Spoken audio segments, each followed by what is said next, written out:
I took my plank shield to Davonreach European Historical Martial Arts School, and we subjected it to a lot of beating with training weapons and with sharpened steel weapons. I'd like to thank everyone at the school, especially John Dietzel and Stephen Fick, for being willing to do the live steel testing on the shield.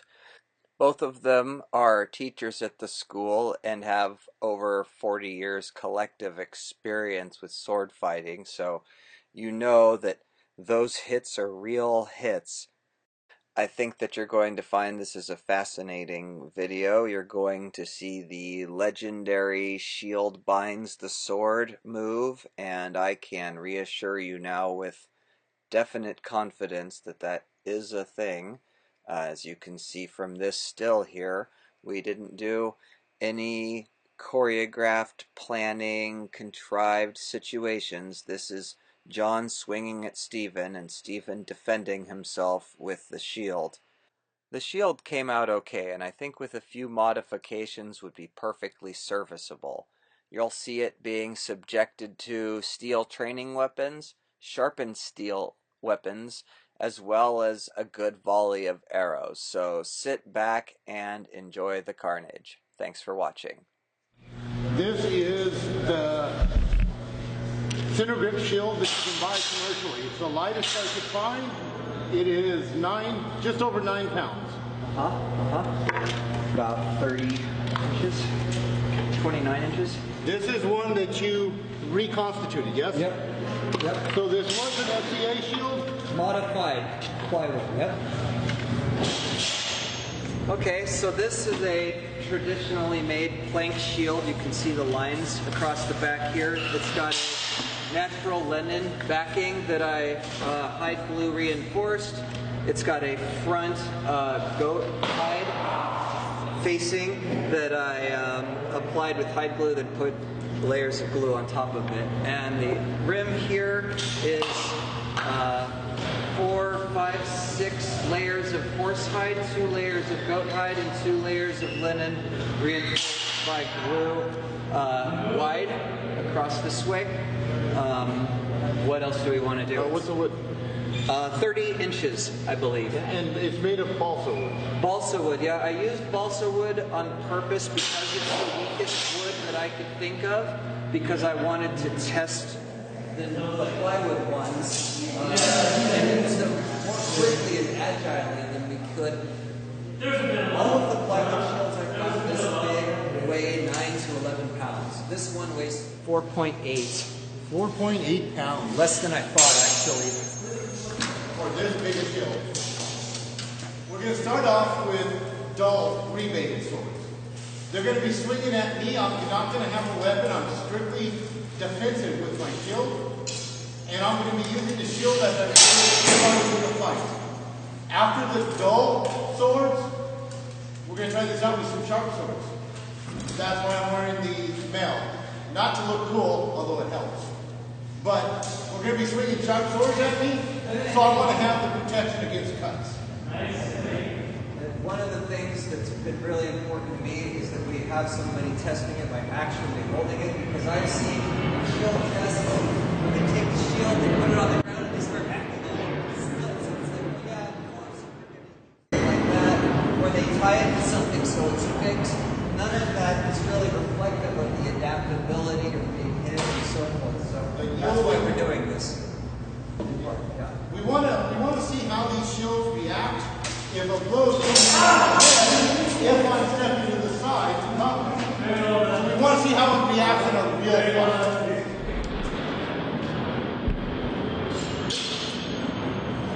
Swing hard, swing at you.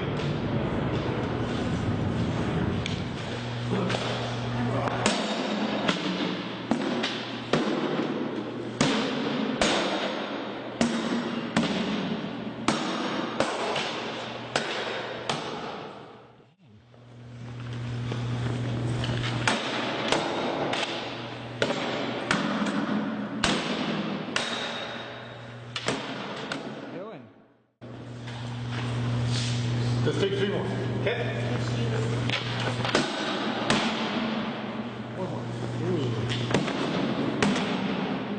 So here we go right here, and then the glue is kind of popping off, so I'm going to have to add some sort of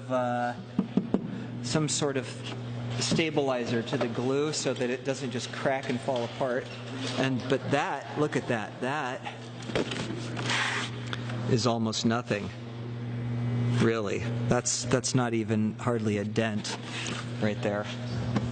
So my edge is good, but this is pretty much not. So what was the experience? While I was defending with the shield, I love the weight. It just moves, and there were several times when John was swinging at me that I could feel myself defending, and I still had plenty of time to throw a counterattack if I had a sword and was attacking. It's so fast and so mobile that I can put it anywhere I want without using my shoulder and throwing it out of position for the next action. I think the only defense I missed was one of the final thrusts. I think that's the only thing I missed on this.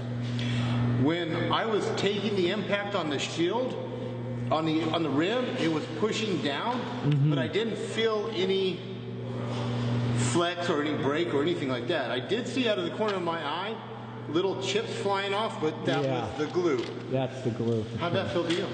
So to me, as an offending attacker point of this here, that thing's just magic.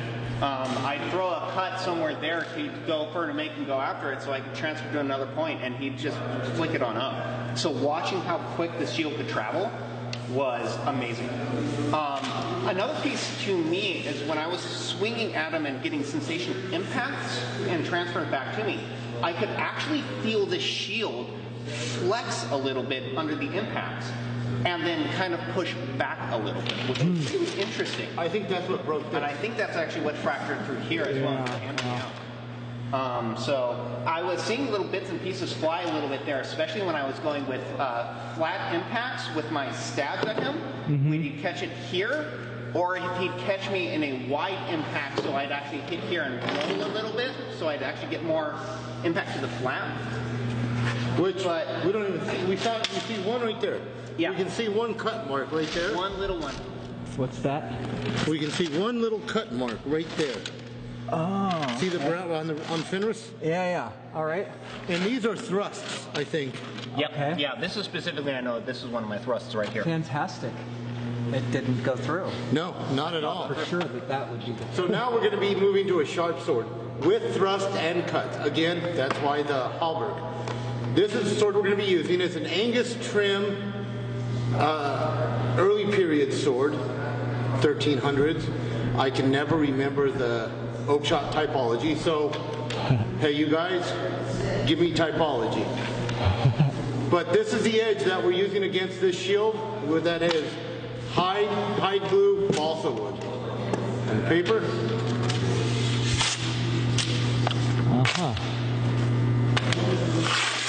So that's what he's swinging at me. Don't miss.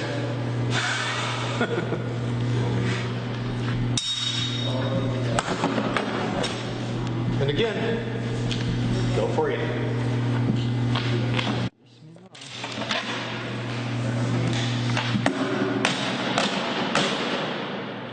Live blades.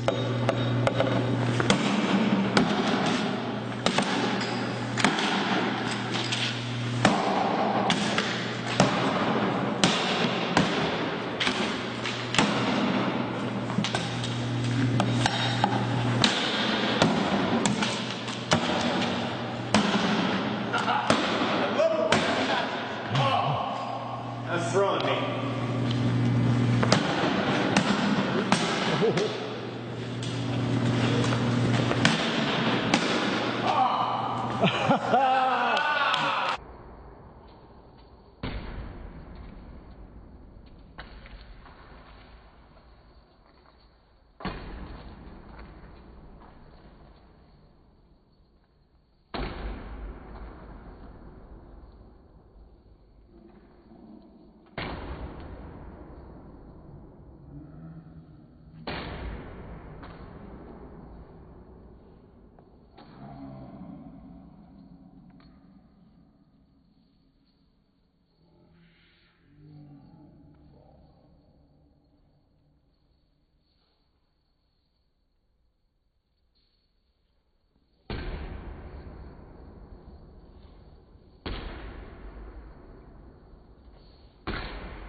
big cut there into the rim. Yes. Big cut there. Big cut there. That's by far the biggest cut. That's the one where it got lodged in, right? There's another thrust. I Yeah, could I feel the wanna see. point. I could feel the point. Switch a point in that hole.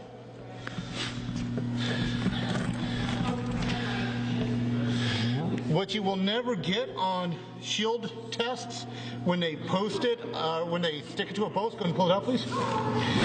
Every time he did a thrust, I don't want to be in front of that point, so give me a slow thrust. So I would reset it off to the side. That would catch his point, and look at all the targets I have available to me at that point. When he thrusts with from your left side, and that rotation there, giving me that strike. A thrust against this shield, look at the back. And Yeah, there's another one. hole right through there. And that's from a thrust as That's well? a thrust. That's the thrust. There's another one. But it stopped it. Yeah. Actually, John, if you wouldn't mind, can we find that thrust hole again, stick it in, and just see how deep that actually went? Through the other side, you mean? So let's go ahead and do this one right here. Yep. Make sure everyone's hands are clear in the you're back clear. there. There Now, we go. Yep. Now let's Yep. get it over to... Look at that. There we go. All the way through. But because I moved it to the side, I trapped his sword. Yeah, I saw that. That last trap was great. That's like classic. Well, there were several of those traps that There were several I traps. just didn't swing at him. Oh, I see. Yeah, just take no, stick it back in. Yeah, put your finger against it. Let's see how deep it is. Right. And so that's the depth that I went on through. Inch deep. Yes. While on a moving target. So if this was stationary, you could see that that thrust could, do that over penetration line and everything. But this is on a moving target. And the amazing thing about, again, being an attacker here, and actually what's fantastic about this shield here is it actually gives us a lot of information on the sword in return. So we can see how deep that thrust went. But let's look at these nice kind of stains of the glue and the hide and everything that went on the sword. Now let's look at this top portion here where we want to throw those optimal cuts. Now this is what I'm using to aim at my opponent. So Yeah. this great little spot from about here to here for me. Okay? And we can see that there's very little. So this is where we saw a lot of the impact into the shield. Right. And a lot of that too, I think, was because I was moving. You were with it. moving too, so it was either in close or it's changed up. Every time I hit up here to the shield, aside from the thrusts, I felt very little catch. I would actually skip. I felt a few skips off the shield with a sharp. Each time I came in a deeper line, that's where I cut into the shield. Now I'll let you know, and we're going to talk as an offending opponent here. Let's go back to the thrust here. With that little bit, this little bit of the catch of the sword, I went in this much, and I could feel the entire sword flex in my grip every single time he moved. I lost complete control of my sword right inside of this zone here. Every time I felt this, I moved this way. And look what that does to the sword and to him. Wide open to every single stroke point there. And we can see, if we can, everyone, you can see when he moves it on out, there is this bow in my sword. I can't control anything inside of this right here. So my only action is to try, and even in here, we could see that resistance, that point where it doesn't want to come free of the shield. And then we listen to the sagas. Take a thrust to the shield, take them off at the knee. I can see that happening. Absolutely. Now, coming into the rim of the shield, this was amazing for me as an attacker here. Every time I'd come in with a downward stroke or any form or even a sideways here, I would hit into this zone. And I would feel this immediate bite. And here's actually a wonderful piece here. We can see about 3 different bite zones inside of the shield. We can see right here, right next to that edge there's this really light bite. That's that top tip right there. That did next to nothing to cut through. But now we see right beside it, that's me getting closer to the middle of that blade. And that just hacks into that position. Every time I cut into his shield, I had no control of my sword. Look at this one right here. Now let's look at this one right here. Now this one went really nice and deep because That it went was that from last here. one, right? This was the second to last, Oh, okay. here to here. And this one just hacked in there. The moment I bit inside of here, if he had another weapon, I was gone for. I was done immediately. Now we can see what just happened here. Look how far into that my sword just went. If I've got a shield, I'm hoping to God, but Yeah, I'm taking that. you're hand taking that right arm. there. And the moment my shield bites in here, how fast am I going to be able to get mine back in play here? I don't know. And every time, look at this, rolling the shield. I'm trying to get this back. He's going to roll it, twist it. I have no chance of getting this back in play.